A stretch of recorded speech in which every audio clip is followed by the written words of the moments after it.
In this video, we're going to take a look at some key concepts for the binomial expansion. And so if we take a look at this given example, x plus y to the fourth, we see that that's equivalent to multiplying that binomial times itself 4 times.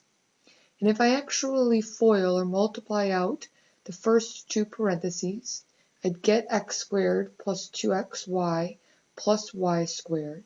And I'd get the exact same thing for the second two sets of binomials.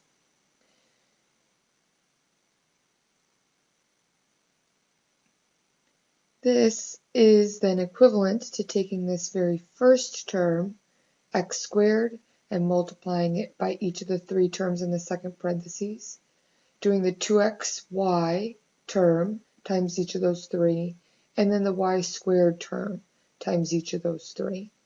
And if I add up all of those terms total, I get this binomial expansion, x to the fourth plus 4 times x cubed times y plus 6 times x squared y squared plus 4xy cubed plus y to the fourth. And that is called the binomial expansion. It represents that sum, or the full multiplied out version or expression of that original problem. So let's take a look at some patterns. If I have just x plus y to the 0, we know anything raised to the 0 is 1. So I'm going to keep track of that. So far we know that we have 1. If I do x plus y raised to the first power, this is just going to give me x plus y. I'm not multiplying by anything. And the coefficients of x and y are 1 and 1. So I'm going to record those.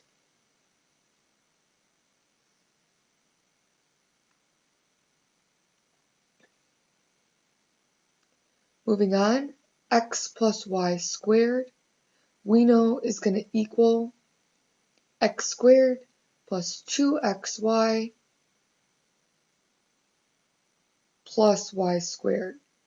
And so again, just focusing on the coefficients, I have 1, 2, and then a 1. So I'll record those.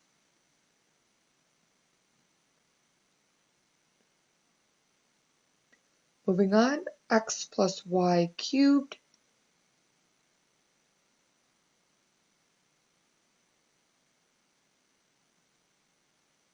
Here we get x cubed plus 3x squared times y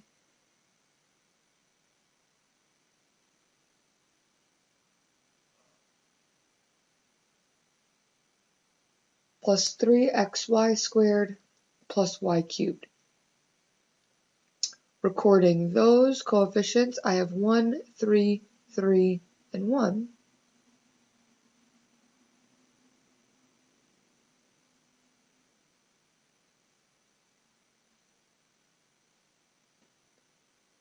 And then x plus y to the fourth. If I were to multiply all of that out like we did on the previous screen, I would get x to the fourth power plus 4x to the third times y plus 6 x to the second y to the second plus 4 x y to the third and then plus y to the fourth.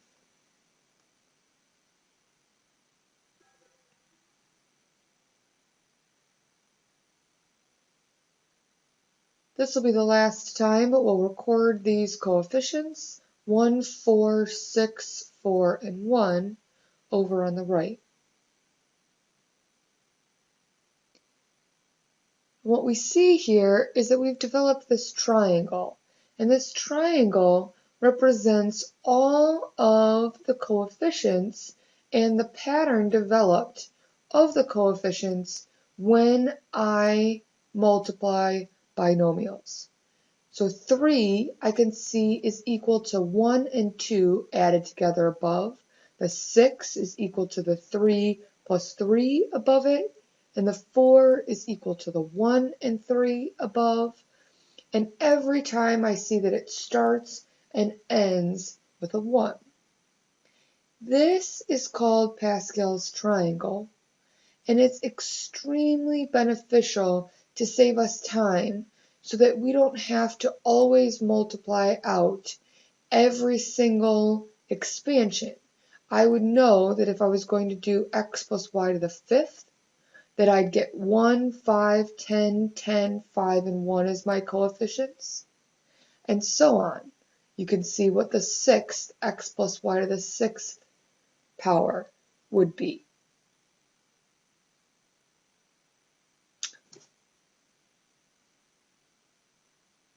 So again, we're going to use this pattern so that we can start to make generalizations to any type of binomial expansion problem so that we can be efficient and save ourselves time.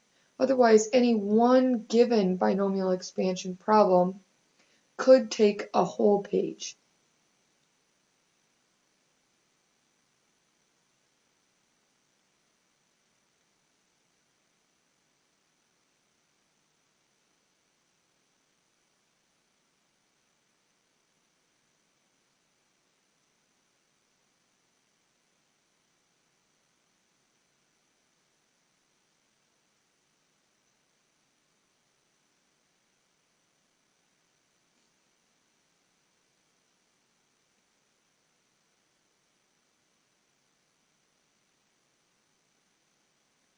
It's important that you are able to replicate this triangle. You need to know that the very first line comes from an exponent of 0, the second line from an exponent of 1, then 2, 3, 4, all the way down.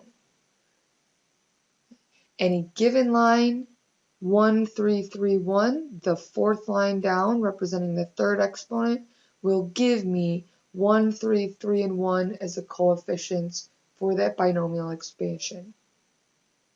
Another important key concept that you'll need as we go towards generalizing all binomial expansions in what we will learn eventually to be called the Binomial Theorem is n factorial. Factorial is represented by this exclamation point, and it's read n factorial, and it represents the product or the multiplication of all positive integers 1 through whatever that number is. So if I want 3 factorial, that's the same as 3 times 2 times 1, which clearly I can multiply out, and that's 6. Let's take another example, such as 10 factorial. So 10 factorial is really written or equivalent to 10 times 9 times 8 times 7 times 6 times 5 times 4 times 3 times 2 times 1. So it's 10 all the way through 1. All of those integers multiply.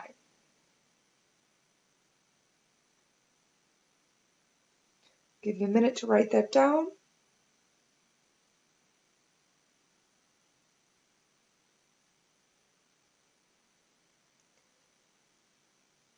And just for your knowledge, this ends up giving us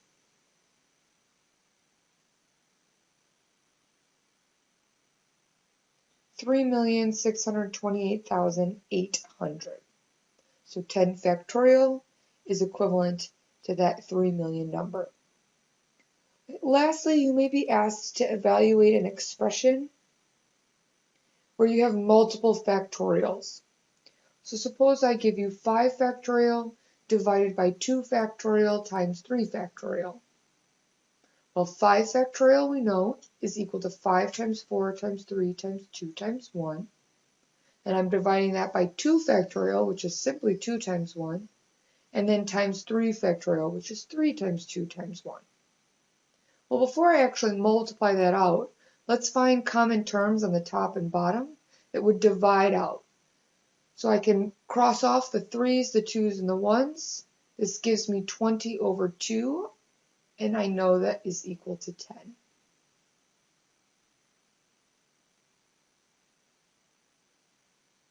From this, make sure that you understand how to evaluate and write out factorial expressions.